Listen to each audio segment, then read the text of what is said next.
Hello guys, let's talk about my new retro build for all the Windows games. So my goal was to have a PC that could run Windows 98 all the way up to Windows 8.1 along with decent DOS compatibility. My previous attempt with the Athlon X2, it was okay for Windows, but it was not good enough for DOS because of the enforced chipset. So this new setup is based around an Intel Core 2 Duo E6300, which is clocked at 1.8 gigahertz, along with the same Geforce 7950 that we used in the previous Athlon X2 build. We're not going to take a look at DOS today, but rather focus on Windows 8.1 and see what we can do on that. I didn't want to run your typical games, and besides, most of them, they don't even support DirectX 9 anymore. And this is what my PC looks like inside. Nothing fancy. We do have our RWBY2ZS, which is a pretty good sound card, our GPU. The motherboard is quite basic, along with 2 gigs of DDR2 memory, as well as 500 gigabyte of storage. So quite a basic setup, but this should be enough for the testing that we're going to do. First game that we're going to take a look at is Hatoful Boyfriend. So this game was quite unusual back then, but I'm not sure that I would replay this again. I do have to say though that the game runs very smoothly. Our GPU and CPU usage are under 20%. VRAM usage is also under 100 megabytes. This game should run even on a GT 6200. So yeah, I have no issues with this game on my setup so far. Our next game is going to be RWBY Grimm Eclipse, and this game supports all the free APIs, so DirectX 9, DirectX 10, DirectX 11, and DirectX 12. By default, it defaults to DirectX 11, but you can force enable DirectX 12 if you have, say, a modern Intel graphics card. But as you can see here, our GPU cannot keep up, and I'm not actually sure if we're also being CPU bound because the CPU usage can be quite high. But here in this case, it's quite obvious that we are hitting a GPU bottleneck. In addition to that, we also have graphical issues. I thought at first it was because of the VRAM usage. However, as you can see, we're just over 100 megabytes. So yeah, this game, even on the lowest resolution, it's not going playable. It is a huge mess, even on this graphics card. So this game is pretty much unplayable on DirectX 9 GPUs. Our next game is going to be Under Night InBirth Exe late.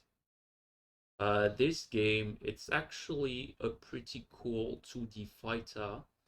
There is a strange quirk with the PC version.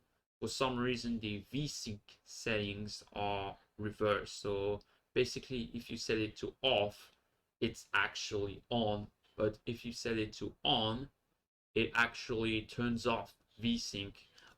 Despite that, it still has an internal frame rate limiter, so it will not exceed 60 FPS. However, your frame times, they will be affected. As you can see here, it goes all over the place, so it becomes a huge juddery mess, and you probably don't want that. But if you have the same issue, just set the VSync to off in this game. But yeah, the GPU usage, it's maybe a little higher than I would have liked, but if you take a look at the Steam page of this game, they actually recommend a GTX 560. And yeah, I mean, even on my GT 7950, it can still run the game. Now, I'm not sure if a GT 6200 could run this game, but I would assume that a 6600 could also potentially run this game at 720p as well. So I don't see any reason why you cannot run this game on older hardware as well. I mean, it works perfectly. Next up, we have a game called The Last Remnant. Now, this game was a bit tricky to install because they actually removed the original version from Steam. So I had to extract the game from disk using sysinstall, and that way I was able to play the game because otherwise there would be no way other than pirating the game. And this is the original Unreal Engine 3 version, not the updated version. But despite that, they were not kidding about the GPU requirements because, as you can see, the GPU usage is very high. You might be confused about the CPU usage, but actually, what the game does is it pegs the CPUs at 100%. Even it doesn't matter if it actually uses them or not. It's always at 100%. So don't I mean, it's not really reliable. Maybe if I upgrade this with the Core 2 Quad, it would run better. But as you can see here, we are also going to be GPU bound. If we decrease the resolution, we might run this game a bit better, but it's all over the place, even at 480p. So unfortunately, we now know the reason why this game was never ported to the PS3 because even on my GT 7950, it runs very poorly. Here we have Rayman Origins, which is a pretty decent 2D platformer. On this setup, this game runs with no fuss whatsoever. It runs at 60 FPS all the way through.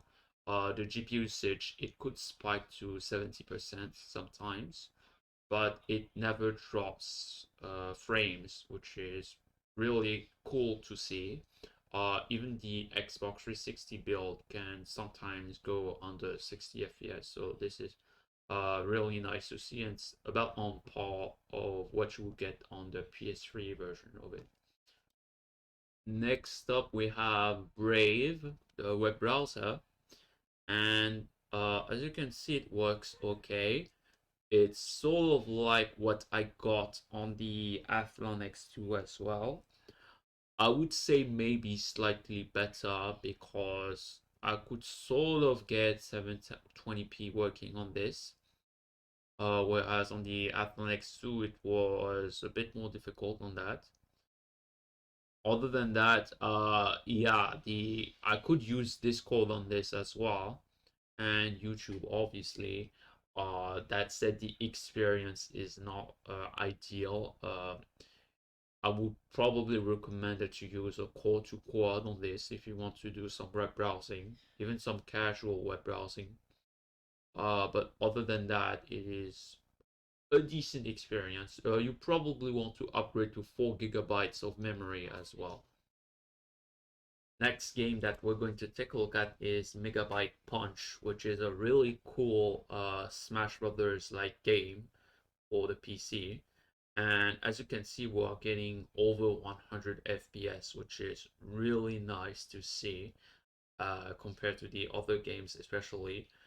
So I would bet that if I plug my PC to my high refresh rate display, we would get like basically a perfectly smooth experience. That I mean, that's really nice to see on on this kind of hardware, over 100 FPS. So I would never thought of that. So yeah, this game is actually CPU limited at higher frame rate. So if you have like a Core 2 Quad, you could possibly get like 200 FPS or so. So really nice to see. Yeah, I mean, people thought that CS:GO was the game to go when it comes to high refresh rates, but this game could possibly go beyond it even. So yeah, this kind of hardware will have no issues with this game. Final game that we're going to take a look at is SkullGirls, and surprisingly, this game can be quite GPU intensive. Despite that, our GPU can still maintain 60 FPS, just barely. This is despite the fact that this is a top of the line DirectX 9 graphics card. So I would imagine that if you have, say, a 6800 Ultra, you may not even be able to get 60 FPS. In that case, you will have to disable the 3D backgrounds and revert back to 2D backgrounds. So not ideal, but in this case, the game runs for me at 60 FPS, so no problem here. So what do I think of this setup? Well, I think I should have gone with an Ivy Bridge CPU and motherboard instead, especially one with a PCI sound card, because this would have still gotten me like basic Windows 98 support and also sound support and the DOS. So the Aureal Vortex one actually has working sound support on these. So that was quite surprising to hear, at least for me. And so that basically make these boards like the one I have not as good when you really take a look at. So especially if you care about stuff like SSE4 and AVX1 support, uh, it really doesn't look as good, especially when it comes to modern usage, because the Brave web browser, as you can see, it really struggles on that. And if you want to run like stuff like Windows 10, I mean, to be honest, Windows 10 does not run very good on Ivy Bridge unless you disable stuff like the Meltdown and Spectre patches, in which case you could get it to work decently enough, I guess. And I'm not even sure that TPM is actually supported on Ivy Bridge motherboards, but I could be wrong on that.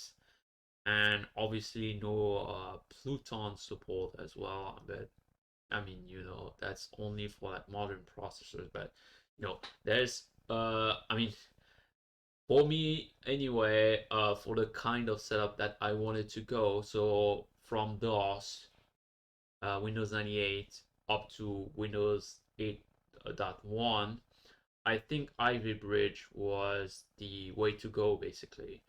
Uh, because on this, I mean, the CPU is perfectly fine for all the games, but then we are we are actually getting a few games, including one that I did not show here, which is Helltaker. This one would not work smoothly on this CPU. This game would absolutely require a quad to run smoothly. But we also have other games that are being GPU limited, and especially if you have an Ivy Bridge setup, you could actually have your game being run on the integrated graphics for like a few Direct 11 games, and have, say, your Direct 9 games on the GeForce. And if you want to get more performance out of your internal iGPU, you could basically overclock the RAM. Granted, this is DDR3, so you're not going to get good results, but if you really optimize the timings, I think you can get decent results. I'm saying decent, not perfect, because on my Ivy Bridge laptop, I could actually run a Code Vein at 10 FPS at 480p, which was not too bad. So on the desktop, I would believe that I would get 20 FPS on the same setup. So that was my thoughts on it basically. So even with the best Direct 9 graphics card, we was still hitting games that really struggles when it comes to the frame rate, unfortunately. So maybe I would look at that later. There is actually a Direct 9 only graphics card that has 1 GB of VRAM, and it's actually a quadro card. But I mean, we're not being VRAM limited in any of the games that I tested anyway, so that's not really the issue. So I can see why people thought that 200 megabytes of VRAM was enough on these cards, because it's really hard to hit that limit. So Anyway, thank you for watching and bye.